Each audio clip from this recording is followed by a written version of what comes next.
Nigeria is producing thriving women in ministry, women who are excelling in their calling, in their giftings. And I think I've stumbled on the secrets to their successes. Let's look at it in this episode.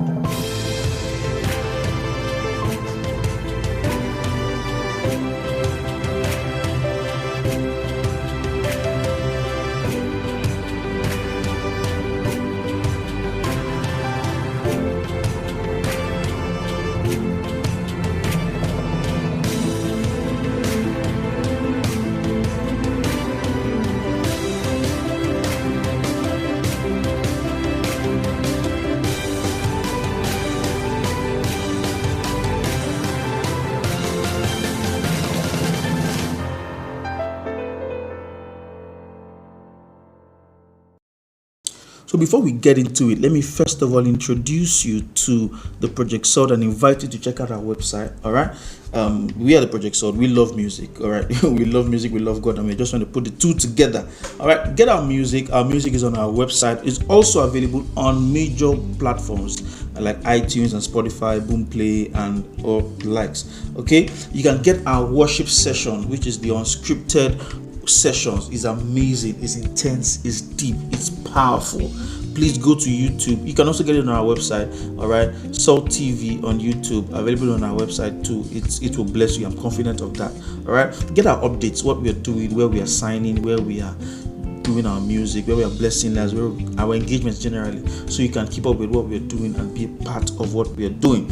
Okay, so www.projectsalt.com/updates. You can also go to www.projectsalt.com/shop and shop for our merchandise. You want to get our branded shirts, our branded hoodies, our branded face caps, everything branded, beautiful. They are available there. You want to give to this platform, you want to give to what we're doing. Okay, what we are doing for the kingdom of God, go to www.theprojectsalt.com/give. all right, and you can also be a partner, so you can be giving regularly. You can be a partner. There are a lot of perks to being a partner, a lot of benefits, I tell you. So go there, check them out, and join on. Okay, whatever we do, all the things we do are taken care of and provided by partners. So trust me, you're in good company.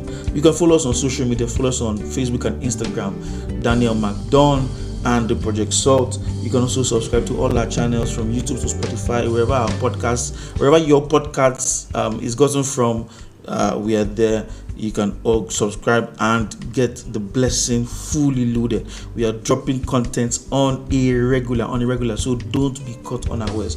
God bless you. Let's jump into this thing right now.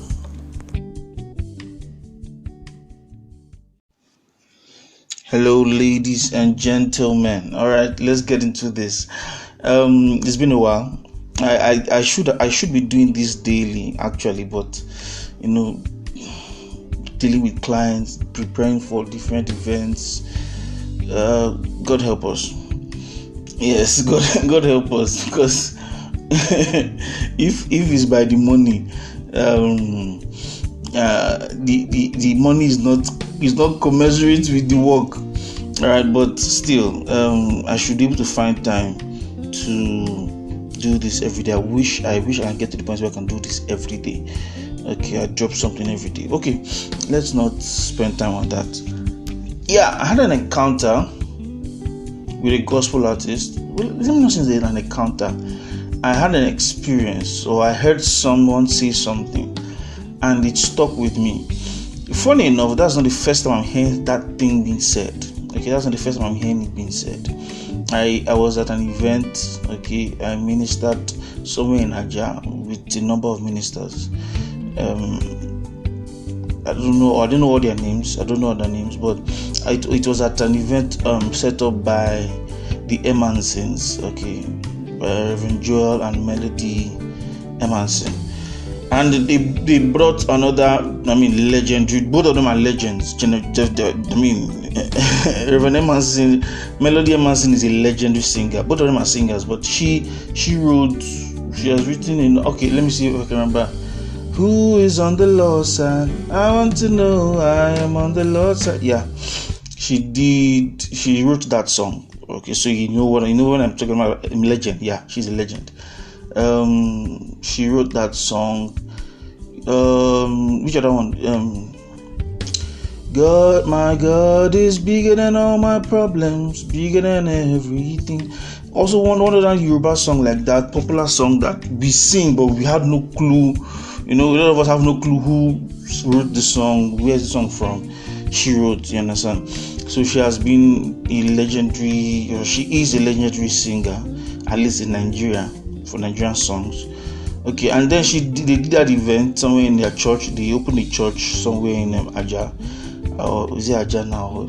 That act is basically, and they invited another legend, Reverend I.T. Dennis Young. That's another legend. So, I mean, that woman is still relevant till today. I mean, that woman goes on tours. She goes to the US. I think she goes to the UK too. She's like flying. I mean, even today. I mean, she's been in ministry for over 30 years, at least over 20 years. I know over 20 years, if not 30. And still today, till this year, she's still relevant. She's still very, very relevant. And that was like the major. That was one thing that really got me. And then she was introducing herself. That's IT Dennis now was introducing herself, and at some point she said something. She said, "Let us appreciate my husband." Okay, appreciate my husband for letting me do these things. And she was venerating the guy. She was talking about the guy. He allowed me to shine and everything. That's not the first time I'm hearing stuff like that. Okay, especially from singers. I've heard it a number of times. I've heard Reverend Funke Adejumo. She doesn't hold back. She says it well. She says it well. She praises her husband. She hails him. Does full Ricky for the guy, and she appreciate him. He lets me do what I do. He lets me shine. I've heard it a number of places in Nigeria. I don't think I've heard it in the US. I don't think I've heard any lady, any woman say stuff like that in the US. I've heard. Okay, I was at an event with my mentor. Somewhere. Where was that? I think that was Festac. I was with her. I was like. I was like a bouncer. Please, I think I need to clear this now. I am not Ifinitan's bouncer. Okay, Ifinitan, I am not her bouncer. She doesn't have a bouncer. Okay, it's a joke. Okay, I was joking. All right, because these are the things that to happen now. Tomorrow, they'll say after all, she has a bouncer. How can gospel artists have bouncer? She doesn't have a bouncer. She doesn't have a security anybody anywhere. Okay, I'm just her son in ministry. And I'm around, okay. And so when I'm around, I do things for her. I get things done, okay. That's how I serve, okay. Because of my stature, it now looks like I'm a bouncer. No, I'm a music artist.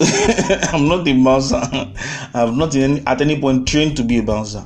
Yes, we got this stature by working out and do some other things. I mean, there was a time I was a gym rat, okay, but.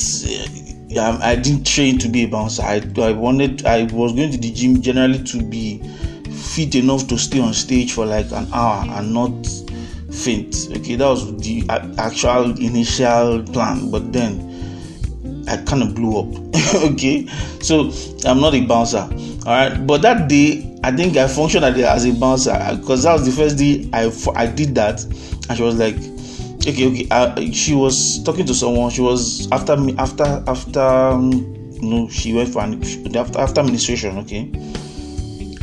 She was talking to people. People were coming up, taking pictures, taking numbers, greeting her, being prayed for, asking for counsel and all different things. And she was. This was in Festac. She stays far away from Festac, and this was in the night. It was late in the night. And I was like, if we keep doing this, and she was with her baby girl. So, woman, you need to go home and rest. She was not coming from Ibadan. Yeah, she was just coming from Ibadan. She had ministered there. She drove back. She had already told me on the way back that she is tired.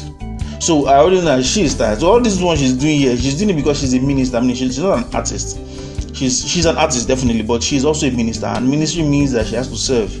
She has to. It's not just come and perform and look all glamorous and shiny and wonderful and walk away. They have to stay, talk to people, minister to people, pray for people, advise people, counsel people, and do all that. So that's ministry for her. She does it and she loves it. It's not as if she doesn't. I mean, if you leave her, she will stay there. She stays an hour after administration. In fact, I think even this her monthly program she does, she will stay an hour plus after she's done with this her worship session, worship and warfare that she does every month, and we should be talking to different people. I mean, oh my goodness! And I can't leave before her. No, it's not unless she tells me, okay, you are dismissed. If she has not said, bigDan, you are dismissed, we stay there by 9 like this, and I do it with joy because I know that she's ministry. That is ministry for her. It's not just about music ministry. A lot of people think music is not a ministry. All right, like a friend of mine, Isaiah Olumati. Some of you might know him, Olumati. Call him the principal. He keeps saying that music doesn't have a ministry. There's nothing like music ministry. That there's an industry, but there's no ministry. I disagree. Yeah, because ministry is you don't need to have a ministry gift. You don't need to be an apostle, an evangelist, a pastor, a teacher, a prophet to be ministry. Ministry is simply service. Ministry is simply a religious term for service. I mean, we have Ministry of Education in the country. Does it mean that they are religious? No. It's just a service of education. Those who are serving as educators, that's why they call them civil servants. Okay, they are servants. They are serving. All right. So music can be a ministry. All right. It just means that you are serving with your skill as a musician. All right. So this wonderful day, I have digressed so far. That's why I like podcast. Podcast allows me to digress. If I'm speaking on stage, if I'm teaching in a church or something, I can't digress like this. So that day she was talking to these people. People were surrounding her and they were like asking questions. And at that day I was wearing black t-shirts, I was wearing jeans, I was wearing my combat boots. So I just walked in there like, Mama, we need to go now. I took her handbag from her. I held Zama by the hand. I was like, okay, let's move. And as I said, let's move like this, she too, like she coded and she just said, okay, let's go. And she just joined me and we just moved out. And when we moved out, she was like, bigDan, you'll be doing this in every time we go out.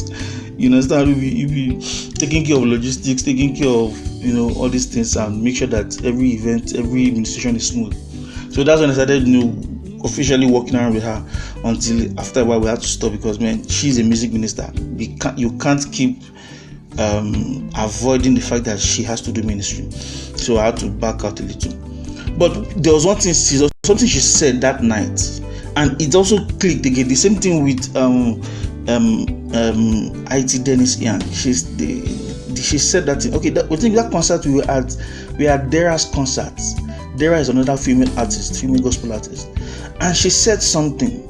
Dera was introducing her husband to Ifinitan, and Ifinitan was like, oh, thank you, sir. Thank you for letting her do God's work. Thank you for letting her do this. And I said, this statement, as in letting her do this. Help me thank my husband for letting me do this. As a 21st century young man who, at some point considered himself a feminist, at some point considered himself to be, open-minded, and you shouldn't be talking about things. I mean, every woman who wants to do stuff should be able to do stuff. I mean, if you want to do ministry, you do ministry and all that. It was itching my ear. You understand? Then my mother in the faith, what's her name? Why am I forgetting PM's name? Pastor Mildred. Pastor Mildred says the same. You understand? She lets me shine. He lets me. My husband is my pastor. He's my mentor. He's my coach. He lets me shine. He lets me do. I'm like, he's letting you do. If you say you want to do it and he say he doesn't want to do, what will happen? That's the mentality of. I'm a millennial. That's what I mean. I'm like, women should have the power to do these things. You understand? They should. If you want to do it, you do it. But after you have spent time listening to PK, being taught under LDM, that's Love, Dating and Marriage, that's their relationship ministry, basically. I don't know call it ministry, but relationship, established by the organization, where they teach about relationship and stuff. When you listen to their tapes, read their books, you realize that is not, that these things are normal. Okay, it is because we have not understood how marriage works in the body of Christ. So it itches our ears when we hear things like, he's letting me do this, thank him for letting me do that. And they say it a lot. It used to bother me like, why? These are powerful women. These are powerful women. But after I spent, these are women that if they divorce now, they will probably even shine brighter. If they are not hooked up to a man, maybe you can say maybe they will become more popular. But will they be more fulfilled? I don't know about that. But you get what I mean. You feel like these women are shining. By default, they will shine. They will excel. But then they keep saying, thank him for letting me do what I do, for letting me shine, for letting me, be the person I am today. And I'm like, so are you saying that he has the power to not let you shine? He has the power to not let you be the woman you are today. Does he have the capacity to do that?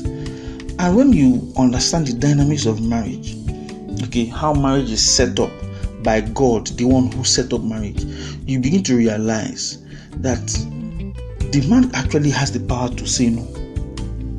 Is whether you like it or not. If anybody knows me well, you know that I try to be as objective as possible. This is not about emotions. If you are dealing with God, if you are doing a marriage under God, the truth is, whether you like it or not, the man in the home has the final say. Yes, he may decide to delegate, he may decide to consider, but at the end of the day, he has the final say. Why? He is responsible for that family. Anything that goes up, goes down, it is on his head. He is the responsible person there.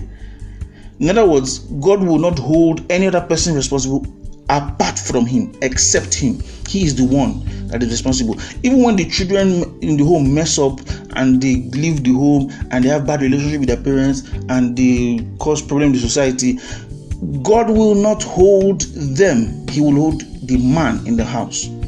Okay, so then you now hear things like, oh, he's the one that is responsible for the home. He has to make the decision. He's the head of the home, and you're like, why? It is because that is his function, not his throne. It is his function. Okay, but that's not the issue I'm even looking at. The issue I'm looking at is what are the implications, or let's say, what does it cost a woman to get into that frame of mind that my excellence is generally a function of the approval of my husband? The fact that I do great things out there is generally a function of the approval from my husband. In other words, if my husband fails to give me approval, I will not excel. What does it do to a woman to come to that point? Because I'm a man, I don't know that feeling. I have a friend we were talking to, and we were having this talk. We're just gisting, and another woman who has spent like I think 20 years now, at least over 20 years with her husband. I mean, we were gisting with her children. So her children one of them is a lawyer, one of them is both of them are graduate. One of them is a musician and a farmer. I mean, they are all excelling. So their last born, I think, just finished secondary school or so. So this person I'm talking about is not the young woman. She's a professor in university, and we were just chatting one time in her house, and she was talking about how the husband was using their money to do some things, and they were not taking care of their home front. She felt that they were not spending enough money on themselves, okay, on their house, on their furniture, on themselves generally. They were spending more on philanthropy, ministry, and stuff like that. And she was like saying, oh, my salary I put into, and she just said those things. And one of my friends was like, you mean the money you make, he was spending it? He said, yes, now we have joint, everything is joint. I was like, how?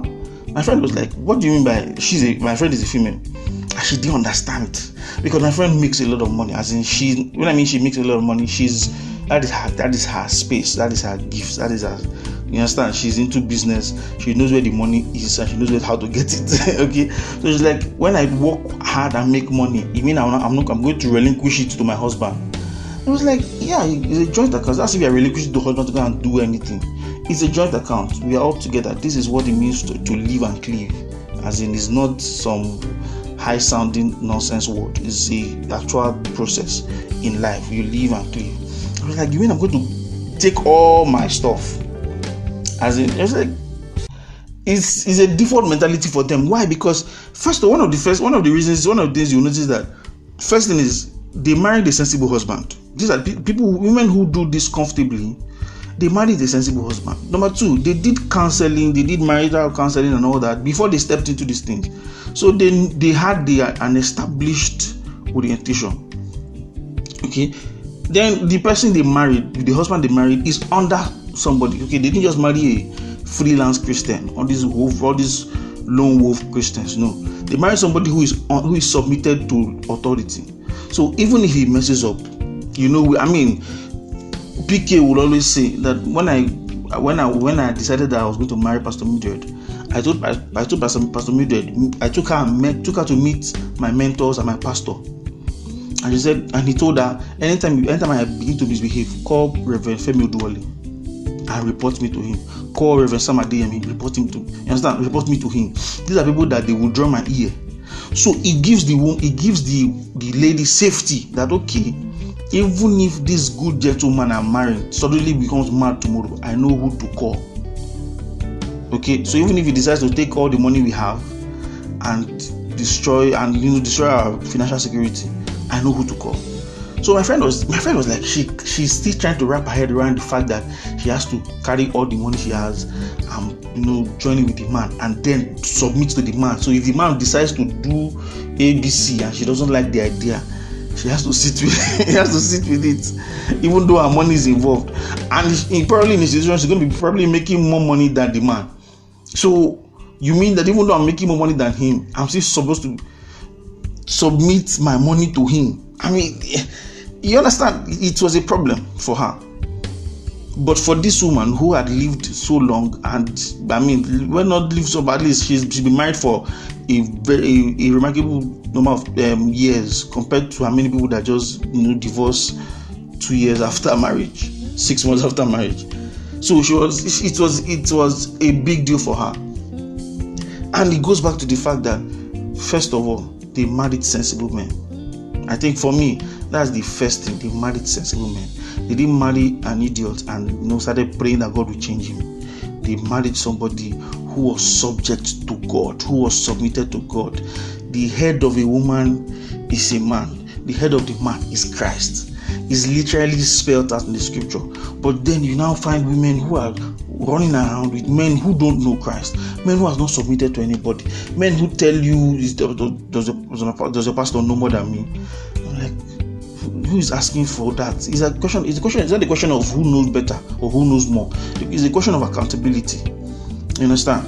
So you find out that there are women who are constantly submitting themselves to their husbands willfully, and it's amazing. It's amazing.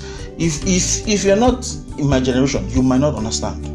If you are a Gen Z, if you're a Gen X, if you're a boomer, you might not understand why it's astounding, why it's like profound for people in my generation, because we are the generation of women empowerment, women emancipation. We literally spend budgeted money on ministry for women affairs. We have a ministry for women affairs. We don't have a ministry for men affairs. We don't care what happens to men, even though we are the ones who are more suicidal. We're the ones who are more unhappy, more going through a lot. But we don't have a ministry for that.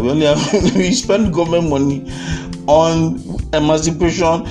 A lot of NGOs are on women and children. A lot of activities, a lot of publicity is done for. You understand? They've changed. It's no more a fight against violence. Now we fight against gender-based violence. Definitely, it means that one gender is the basis for the violence. You know what I mean now? But then so we are that generation, and then in that space, in that generation where we have the mentality that women should be emancipated and women should be freed, you have people who are saying we are happily submitting to our husbands. Yes, they might not be of our generation. Some of them may be millennials, some of them may not be millennials, some of them may be older than millennials. But they are saying that they're making that statement that we are not just submitting to our husbands, we are happily submitting to our husbands. It's amazing, honestly. It's amazing. And I think it's one of the, I don't know if I should use the word sexy now. I don't know if sex is spiritual enough. But it's one of the, it's for me, let me not speak for every guy. It's beautiful to see a powerful woman submit to her husband. Let me say that again. It's beautiful when you see a powerful woman, submit to her husband. Definitely, I don't go around calling women powerful. I don't even like the idea of strong woman. I'm a strong woman. I told one lady before, I don't want to marry a strong woman. I just want to marry a woman, because a woman who keeps telling herself that she's strong, there's a very high chance, there's a very large probability that she's not.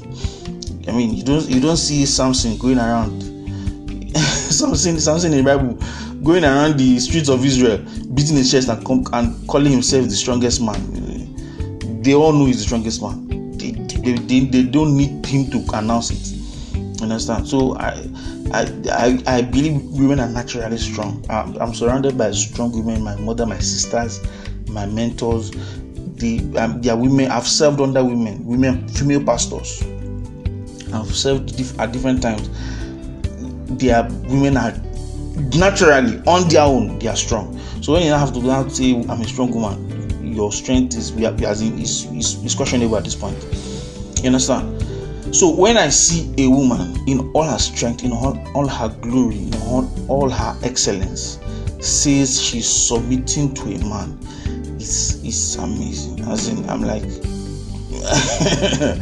because the truth is, if you see a woman who has nothing, submission for me, I don't think it's submission. I just think is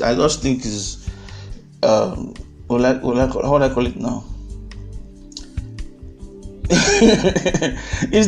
Because if I build a robot, and I build the robot in such a way that I've put a system in it that compels it to do what I say, it never questions what I say, it does exactly what I say, I can't call that robot obedient, can I? I can't really say that robot is obedient. But if I have someone with me, a human being who has the ability to ignore me, to walk away, to obey me, to heed my instruction, now at that point I can now say this person is disobedient or obedient. Why? Because the person has the free will, and not just the free will, the capacity to ignore me. If I'm with my wife now, and I say, God is saying that we should move from Lagos to Abuja. Let's pack our things and move. Shut down our businesses in Lagos, shut down everything we've done in Lagos, all the things we've built, the entire empire, shut it down, and we move to Abuja.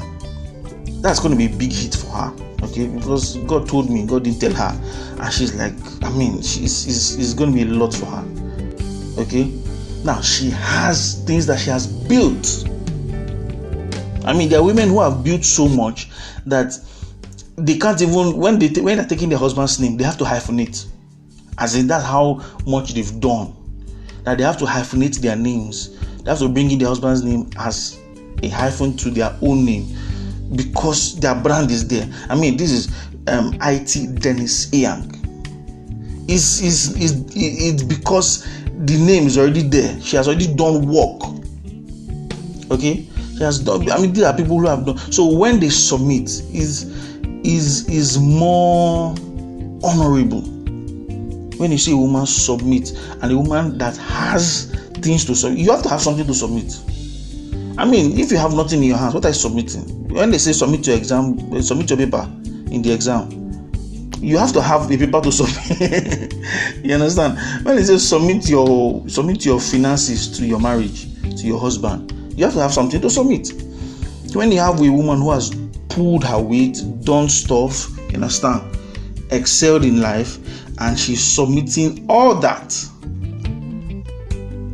to her husband, or to not necessarily to her husband, to the leadership of her husband. All right, submitting to a marriage that is under the leadership of a man.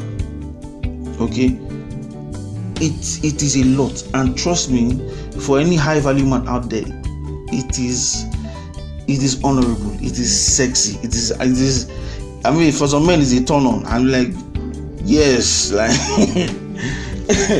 you mean you're gonna do this for me? Yes. I'm like, wow. Yeah, because it's a lot. It's a lot. It's a lot. Okay, it's a lot. There's this example I had sometime. You as a man, you earn 50k. Your wife earns 200k. Okay, that's just figures. Okay, you earn 50k per month. She earns 200k per month.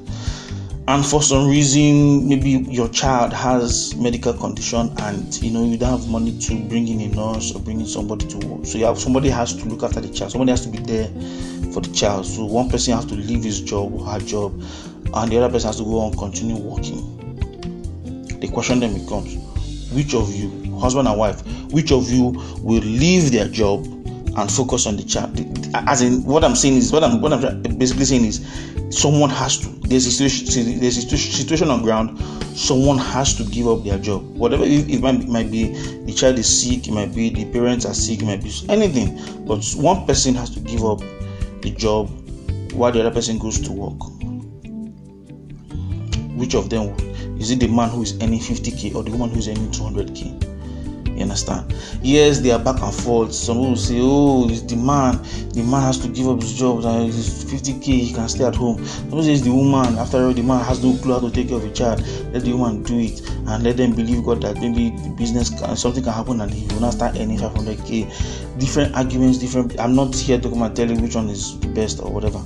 What I'm saying is, if in that situation or in that scenario, the woman gives up her 200k job to live on 50k, hoping that eventually something will happen and income increase while she's taking care of whatever it is that is keeping her from her own job, that is submission. It is amazing. It might be ill-advised.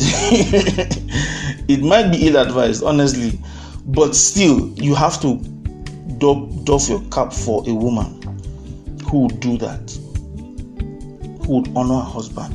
I mean, I've heard on that scenario where the lady, this one's real life. I mean, the lady was like, I have a house.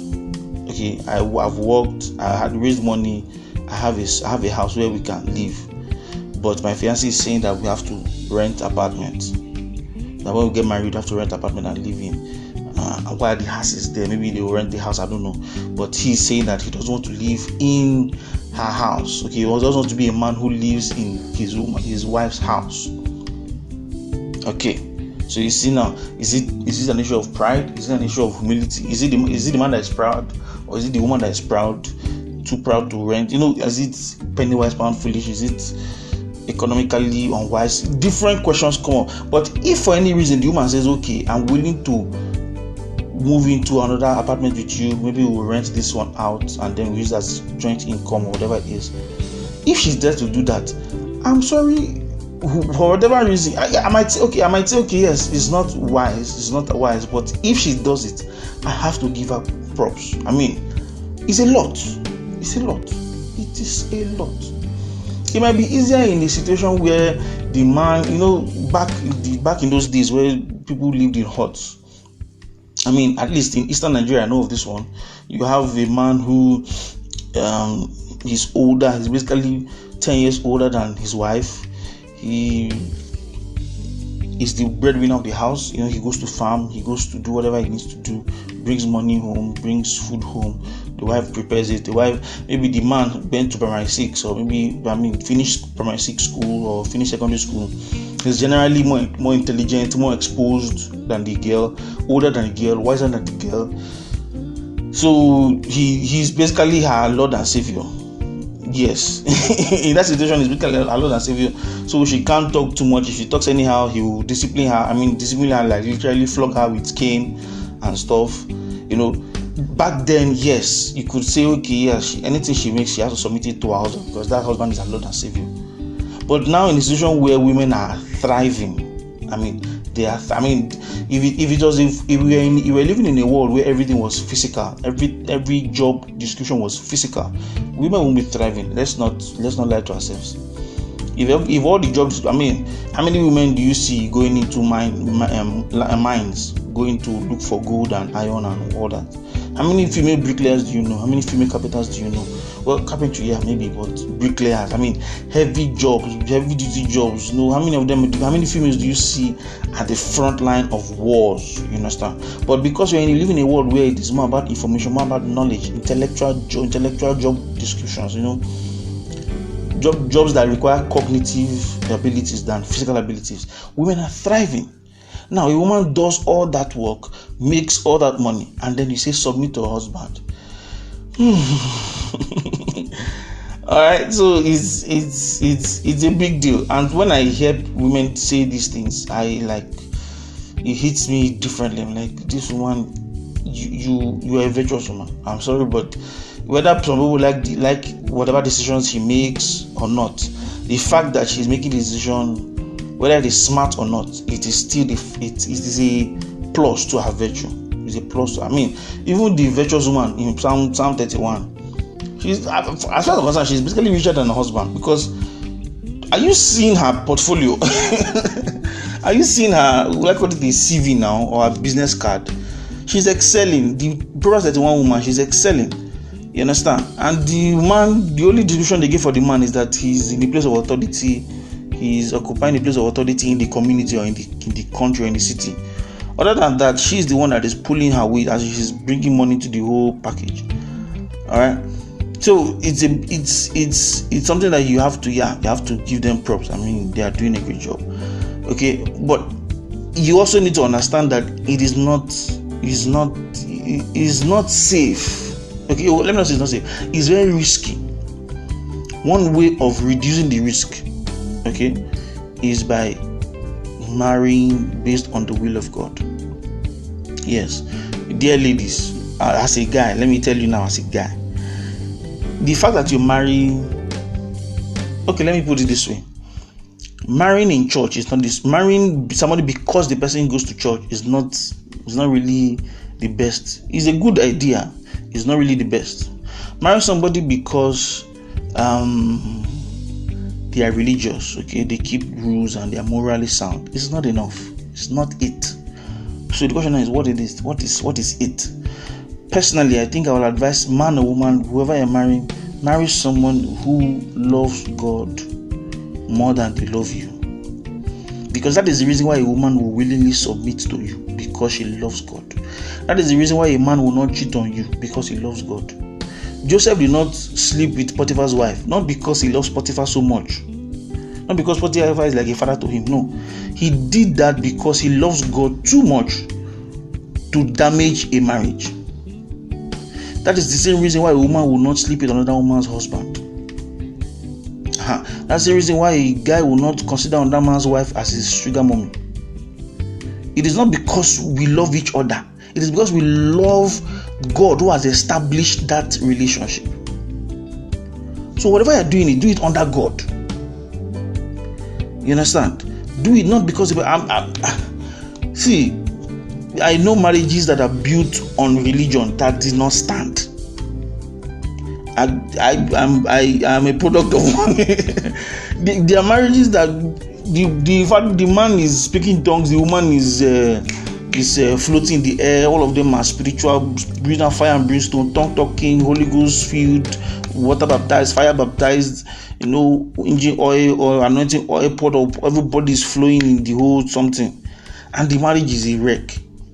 Okay, so that's not the solution. The thing is, marry someone who loves God more than they love you. Okay, in the process of loving God, they will begin to know things about themselves. They will begin to know things about you. Okay, so loving God has to do with people who want to know God, because you have to, before you can love someone, you have to establish an intimacy. So So they read about God, they read the scriptures, they practice the scriptures, they go to church, they have fellowship with other people. They realize that they need to go counseling. They don't just, it's not just about saying, oh, I love you, this is the first day I met you, one thing, blah, blah, blah, blah. It's about going into counseling, because marriage takes skill. Love takes skill. I heard that thing somewhere and it blew my mind. Love is a skill that needs to be learned. The same way you learn to be a leader, you learn to communicate, you learn to do ABC. The same way you have to learn to love. You want to reduce the risk. Okay, the risk of financial insecurity from your marriage or from your future marriage. Your best bet: stick with someone. No, don't stick with somebody because it's fine. Don't stick with someone. See, Jennifer. You know who Jennifer Aniston is? One of the most beautiful women in Hollywood. She married Brad Pitt. Brad Pitt cheated on her, left her, went to meet with Angelina Jolie.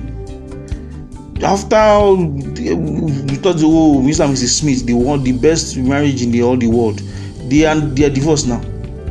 Angelina Jolie, that has been considered the hottest woman in the planet. Brad Pitt left her for. It's not by looks, so please, I beg you of God, don't go with people based on looks. Look for things that are deeper. When you find things that are deeper, trust me, looks will fall into place. Don't go. I'm not saying go and marry the ugliest person in the world. No, I'm saying if you have a list, let's assume there's a list. Okay, the first on that list should not be looks. In fact, I don't even know whether looks should be in the first. If your list is up to 5, I don't think. Looks should come later. Because the truth is, looks can be adjusted. Yeah, people don't know. I mean, go ask Akbodo. Yeah, people in Akbodo rate us say, I'm an ugly person, and now I don't make money. I don't define. Looks can be adjusted. Trust me. You don't want to marry a fat person. Calm down. That same fat person can slim down. Looks can be adjusted. These things can be adjusted. These are temporary things. You don't want to marry somebody who is what now? Too tall. Okay, I don't know how I can adjust. Can I adjust height? Okay, what if you now grow? You grow to meet the person up there.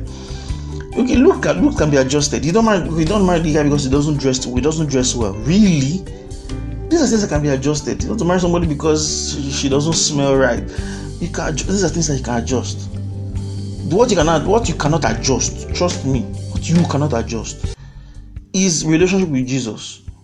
That thing is too much of a responsibility to put on yourself. That, when I marry him or when I marry her, she will know. I will help them. No. Those are not things those are not the responsibility you place on your marriage. People need to one of the things that people need to get before they get married is they need to be happy before they begin to look for anybody to marry. Secondly, they need to love God personally before they look for anybody to marry. You don't put the responsibility of learning to love Jesus on somebody else. You don't put that kind of responsibility. You don't. No, you don't. No. So one of the reasons, like I said, I've said before, one of the reasons why women can't submit to their husbands is first because they know that they married a sensible person. They know that they married someone who they can submit to. First, they married somebody who they can submit to. All right. Secondly, I think maybe they pray about these things. They pray continually. Yes, not just that. Yes, you married a sensible person. I mean, devil works 247. So even if you marry a sensible person, if devil decides to turn his head upside down, so they constantly pray for their home, pray for their husbands, pray for their relationships, pray for their marriages, so that this thing that I saw coming in will not fade away. You understand? All right, you understand? And they married somebody who was subject to. I mean, I heard of a woman who was supposed to marry a guy, and then she realized that the guy wanted to be a pastor. But I think he had even opened a church. But she now realized that he had left his former church on bad terms. He had offended the pastor of his former church. he had done some things, and they broke relationship. Now, probably he was not even at fault. Probably it was the church that was at fault or something like that. And she was like, I won't marry you until you reconcile with your church. And he was like, it's not my church, I'm not more there, blah blah blah. They did this to me, they offended me. And she was like, yes, so they offended and everything, but I won't marry you until you have reconciled with your former church. Settle whatever it is you have with them, then we'll proceed. That's a woman that has wisdom. I mean, she knows that when she gets in there, I'm submitting to you. I can't submit to you if your head is not correct. So straight up, the man went there, fixed his relationship. It took a lot. Okay, they had to settle the whole matter. Okay, and then they got married. Now she knows that this man is under authority. This man can listen to reason. All right. If he's making a wrong decision, and I call his mentor, his pastor, whoever, they will caution him. It's better than saying, let me not give him conditions. Only God knows when next I will see a man like him to marry. And you just get into a trap, get into like one chance. That's in Nigeria, in Lagos. Some people outside Lagos don't know what one chance is. In Lagos, one chance is a serious matter. It's a dangerous. It can be fatal. In fact, it has been fatal in a lot of situations.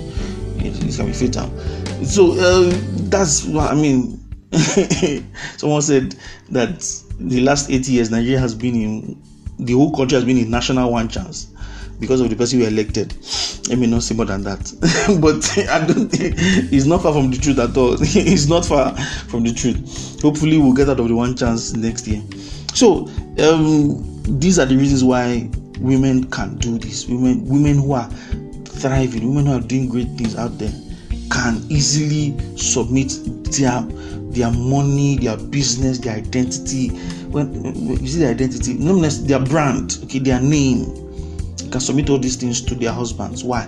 Because they did the right things going from the beginning. All right, they did the right things from the beginning. Some of you may not. Some of you may have to divorce your husband in order to push ahead. Yeah. Some of you may have to, separate or something just so that you can move ahead. It's unfortunate, but that's the situation on ground. So, to those of you who are looking to make the move in the future and get a home and get a marriage and conquer the world together, please get someone who you can submit to. All right, get someone who you can submit to. I think that's it. Let me not spend your time today. All right, we'll talk next time. This is the size of today's podcast. Please don't forget to visit our website, www.theprojectsalt.com. You can get our songs, beautiful songs, on our website for free, or you can get them on different platforms, digital platforms around the world, iTunes, Spotify, Boomplay, the works. All right. You can also get our videos on our website. Unscripted sessions we run on YouTube. They are beautiful sessions that will bless your life. Get them on our website. You will also need to know of our activities, our rehearsals, our signings, our shows, wherever we're going to, whatever we're doing to. The updates are available on our website. Also, get our merchandise, branded t-shirts, branded hoodies on our website, www.theprojectsalt.com/shop. You can also donate regularly, or do a one-time donation. Get that opportunity on our platforms too, on our Project Salt website. All right, follow us on Facebook and on Instagram, Daniel McDon and the Project Salt. Subscribe to all our channels, and you'll be blessed. I'm very sure of that. God loves you.